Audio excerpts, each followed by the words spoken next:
এখানে নিয়ে নিয়েছি পেঁয়াজ কুচি, টমেটো কুচি, লঙ্কা কুচি, আদা কুচি, রসুন কুচি, একটু কস্তুরি মেথি পাতা, ধনে পাতা আর দুটো ডিম। ডালটা সিদ্ধ হয়ে গেছে, খুব ভালো সিদ্ধ হয়েছে ডালটা। আমাদের তরকা তৈরি হয়ে গেছে। বানিয়েছি এক তরকা আর সঙ্গে আছে ফুলকো লুচি। অনেকদিন থেকে ইচ্ছা ছিল তরকার সঙ্গে লুচিটা খাবো, তো আজকে তরকা যখন বানালাম তাহলে লুচিটাও বানিয়ে নিই। লুচিটা আসলে আমি বানাইনি, লুচিটা সুমি বানিয়েছে আর তরকাটা আমি বানিয়েছি। এই যে তরকা আর এই যে লুচি। ডিম তরকার রেসিপিটা আমার ইনস্টাগ্রাম, ফেসবুক আর ইউটিউব শর্টসে আপলোড করা আছে। আপনারা ওখানে ফুল রেসিপিটা কিভাবে আমি বানিয়েছি ওটা দেওয়া আছে, দেখতে পারবেন। नहीं मित्र, सही तब होगा जब वो मेरे नहीं आपके कहने पर हाँ गए।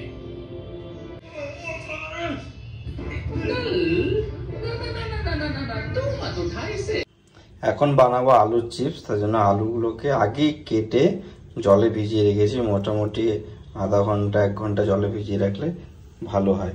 তারপরে জলটা ছেঁকে ডিপ ফ্রাই করব। এখন তেল গরম হয়ে গেছে, তেলটাকে ভালো করে গরম করতে হবে। তারপরে অল্প অল্প করে একটা একটা করে ছাড়তে হবে।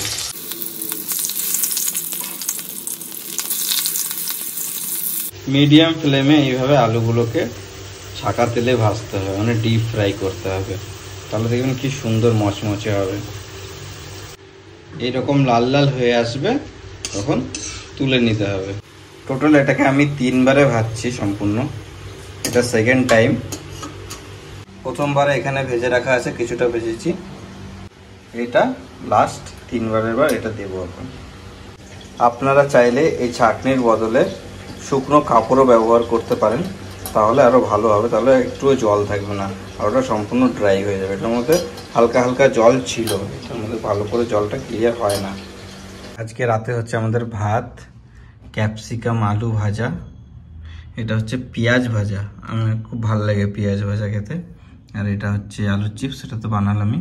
একটু উপরতে বিট লবণ ছড়িয়ে দিয়েছি, খুব ভালো লাগবে। আর এই যে হচ্ছে পনির। এই হচ্ছে আজকে রাতে আমাদের মেনু। গুড আফটারনুন বন্ধুগণ, খেতে বসবো আর এই সময় কারেন্টটা চলে গেল। তা আমি দেখাই দিচ্ছি আজকে রবিবারের আমাদের খাওয়া দাওয়ার। সুন্দর একটা মেঘলা মেঘলা বৃষ্টি বৃষ্টি ওয়েদার। খিচুড়ি, মাছ ভাজা, কুমড়ি আর এটা পুঁই শাকের পাতা বড়া। মাছ বেগুন পাতুরি হবে, তার জন্য বেগুন কেটে নিয়েছে। এখানে সরষা আর কাঁচা লঙ্কা পেস্ট করবে এখন।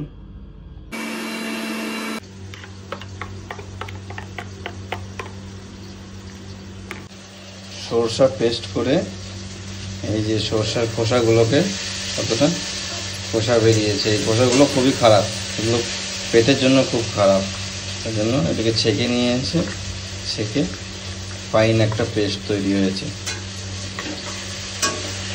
কুমড়ি হবে, তার জন্য মিষ্টি কুমড়ো কেটে নিয়েছি। বেগুন মাছ পাতুরি করবে, তার জন্য বেগুনটা ভাজছেও, বেশ ভালো লাগে খেতে। এই যে বেগুন মাছ পাতুরিটা হয়ে গেছে প্রায় আমাদের।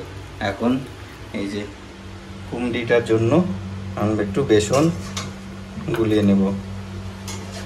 এই বেগুন পাতুরিগুলো বের করে রেখেছে, মাছ বেগুন পাতুরি, কুমড়ো আর এই যে কিছু আলু আছে চাকচাক করে ভাজা করার জন্য। বন্ধুগণ, আজকে আমাদের বাড়িতে গেস্ট এসেছে আর জমিয়ে খাওয়া দাওয়া হচ্ছে, দেখাচ্ছি আপনাদেরকেও। সফিক আলাই আর আইজাক। আর এই যে আমাদের খাওয়া দাওয়া, খিচুড়ি, কুমড়ি, আলু চপ, আলু ভাজা, স্যালাড, চিকেন কাবাব। এটা হচ্ছে মাছ বেগুন পাতুরি। ভাত ডাল সবই আছে, এখনো আসবে। টেবিলে জায়গা নেই, তাই এখনো আসেনি। তাহলে আমরা খাওয়া দাওয়া করি।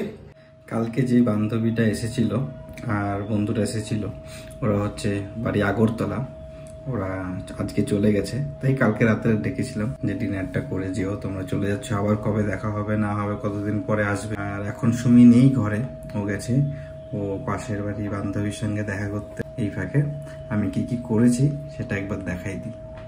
একটু পেঁয়াজি করবো, তাই পেঁয়াজ কেটে বেসন দিয়ে মাখিয়েছি, আর আলু সিদ্ধ করলাম, কাঁচা পেঁয়াজ কেটেছি, আলু সিদ্ধ দুটো রাতে খাওয়ার জন্য। আর এই যে ভাত হচ্ছে, ভাতটা হলে এই পেঁয়াজিটা ভেজে খাওয়া দাওয়াটা শুরু করব। সব কমপ্লিট রান্না বান্না, এখন খেতে বসেছি। আলু সিদ্ধ, ভাত, এই যে পেঁয়াজি, আর এই ডাল সিদ্ধ, এটাই হচ্ছে এখন খাওয়া দাওয়া।